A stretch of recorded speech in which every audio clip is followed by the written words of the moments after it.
Now let's ask our students an open-ended question where they're able to just free-form type in whatever type of feedback that they would like to provide to us. So in order to do that, we'll hit the drop-down menu for Select for our questions. We're going to select the longer text answer. Now this is a question that we don't necessarily need to require our students to be able to provide feedback for, so we'll go ahead and leave the required box unchecked. For the question text, let's ask the students to please use the space provided to give us any additional feedback about your experience at MRC. For the label, we'll simply put additional feedback. The width parameter controls how wide the field is that the students are going to be able to enter text into.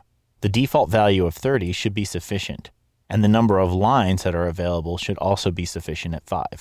This question is not dependent on any other item, although this is a great question type to ask for additional feedback if a student were to select an item of, say, other in some kind of a choice feedback, and here you could have a follow-up question that would allow them to provide you additional feedback about their previous choice.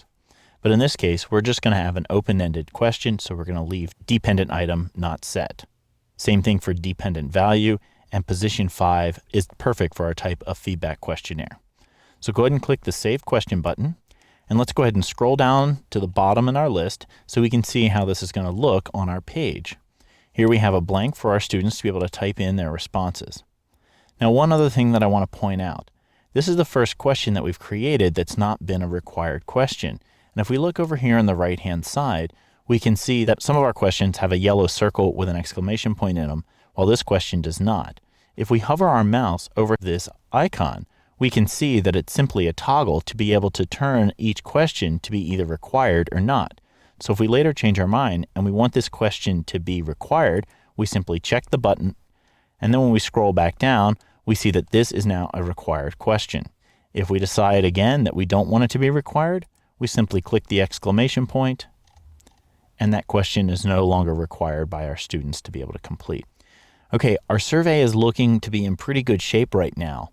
In the next movie, we're going to log out of our current user account, log in as one of our student accounts that we set up, complete the survey, and then log back in as ourselves so that we can see what the results look like.